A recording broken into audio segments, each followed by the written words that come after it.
Hello everybody, what's up, how you doing? Today I wanted to talk to you about like a little bit of a crash course in all of the things you can get very early on to get a good amount of rewards completely for free here in Honkai Star Rail that you guys should definitely not skip on, because it'll help you a lot on the early game and get enough resources to ascend your characters and all of that stuff.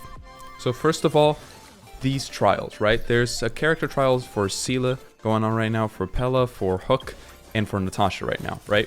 Which you might be like, I'll do the Sela one because I get 20 crystal shards and whatever. But you should also do the other characters. Why? Because you get these rewards, right? These character ascension materials. And some of them, like the ancient parts, you won't be able to get at the beginning of the game. And some characters, like my wonderful Clara that I talked about in yesterday's video, uses those parts in order to ascend. And so if you reach the necessary level to ascend your characters, but you don't have the pieces because you haven't unlocked, you haven't gotten further enough into the progression to have the ascension materials, these little rewards from the trial runs are a great way to get just enough that enough to ascend them, which I think is 5 for the beginning ascension. So you just do the Hook and do the Natasha, for example, and you're enough to ascend Clara. You also get some credits and some level up material, right? Which is always nice to have. But yeah, those are way easier to get at the beginning of the game. Similarly, the daily check-in, right? So the daily check-in lasts for 39 days. So man, you have a lot of time to do it. However, Honkai Star Rail also sends mails that give you, extra little rewards. And those have different expiration dates, right? 13 days, 28 days. And I'm not sure, but sometimes they don't even send it to you. Like let's say you created an account after the follow rewards were given out. They might not give those again in the future. So you should always come in and check daily, at least for the first update or for the first week or two, in order to get all of your free rewards that they're giving out. Because, at the beginning of a gacha game is when they are the most generous in order to get people hooked. And you got to take advantage of that while you can to get ahead of the game. Similarly, in order to get a couple more gems, a couple more materials, a couple more thingies, you should always go back. Once you finish, for example, Herd a Space Station, you should go back and make sure you've collected everything. So when you go to the specific parts of a map, you have the treasure amount and the warp trotter amount, right? And you should go back and check that you have collected everything. I still don't know. I still haven't figured out how to open this room, and I don't know what it has, but I'll be back and open that room eventually. But yeah, you should go back, get all the treasure chests, get the warp trotters, all that good stuff, because those are basically free materials, free gems you can get completely easily. You just have to retrace your steps through the area, and it's really easy to get them. You will also very quickly unlock the ability to use Trailblaze power, and you should, as soon as possible, start using that and not letting it overcap like I did, because I'm dumb and I'm very busy and I haven't been able to do as much as I would want to. But you can go to stuff like the Calyx Golden Bud of Memories, or you can go, let me check, I think it's in here, yeah. You can check here in the little book in the top right, and you can click on the Calyxes in order to get specific rewards, like more credits, ascension material for weapons, and ascension materials for characters, right? And all you have to do is just go there, click on +6 all the way, do 6 quick combat runs, and then you're good to go. And you used it, you don't let it overcap, because this is an extremely useful resource. And at the beginning of the game, you won't be able to use it on anything other than this. And a lot of the power early on for your characters will come for leveling them up and leveling their not their weapons. They have I still have to get used to it. Light cones. Leveling up their light cones, because those give just straight up flat stats and some really nice buffs. Another thing to keep in mind is that once you ascend some characters, you will be able to unlock their specific talent trees. I actually completely forgot about this myself, and you should definitely do this. And this is also why you should do the trial runs, because you get more ancient parts, for example. And you can start unlocking their talent levels as fast as possible. If you haven't noticed, what I'm basically telling you is that you should get as much juice as you can out of every corner of this game.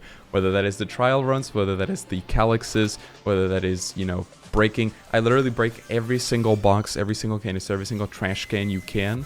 I break it, because it might give you 30 credits and like two, I don't know, two gears, like essential material pieces. But those essential material pieces will become extremely important because they're used everywhere, right? 3, 6, 9, 11 already on just level 1 stuff. And on this one, you need to be character extension too, but it doesn't matter.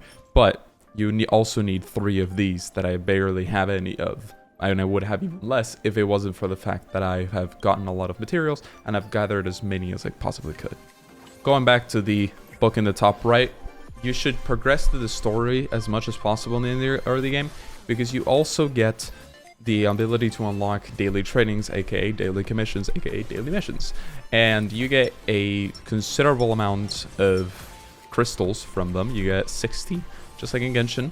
I bet you don't even have to talk to a Catherine-like NPC to do it. Plus, these are extremely easy to do. Use an ultimate to deal a final blow. In a single battle, inflict 3 weakness breaks. Use technique 2 times. Like, it's super easy to do these and complete them relatively fast. You complete 1 daily mission and you're done. Like, it's extremely easy.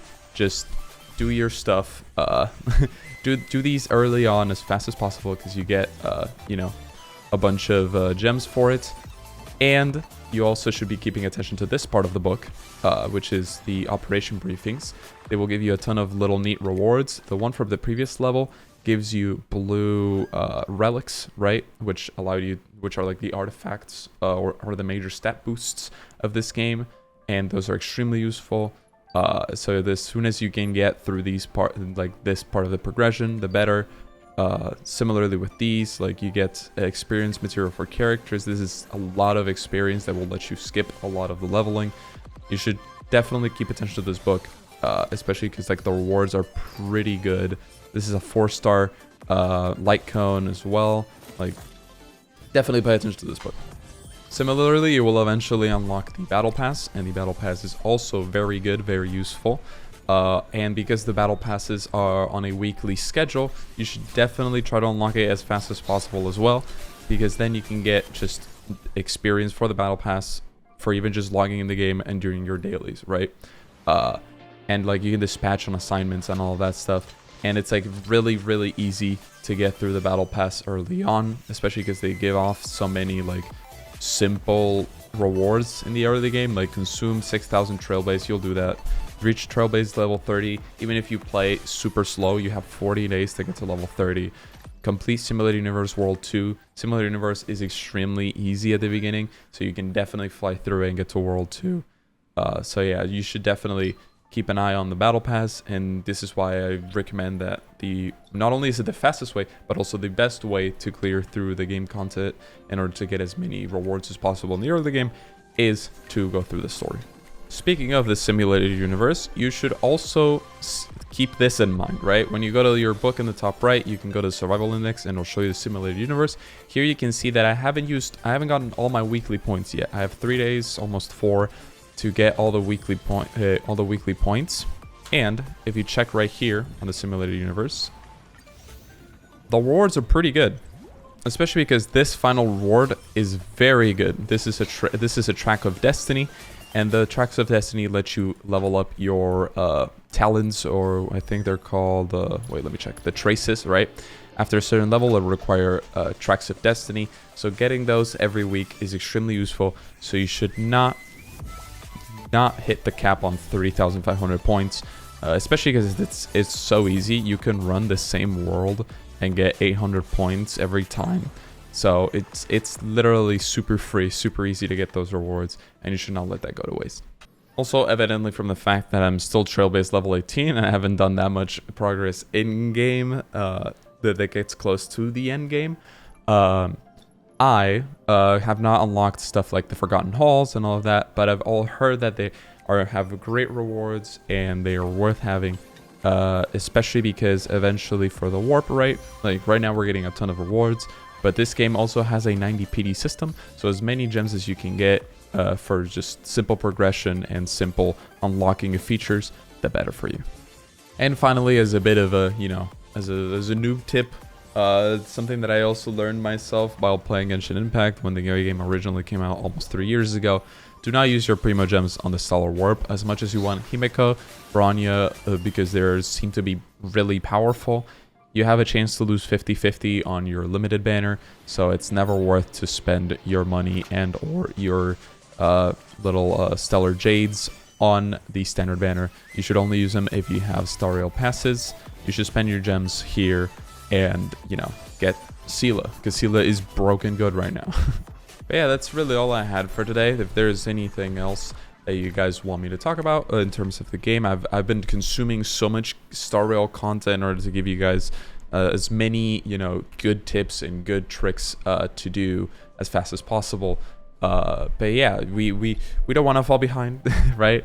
We don't want to experience FOMO because FOMO makes us spend, and spending in general is not a great idea. So yeah, hopefully you guys are enjoying Star Rail as much as I am. I absolutely love it. I love turn-based RPGs.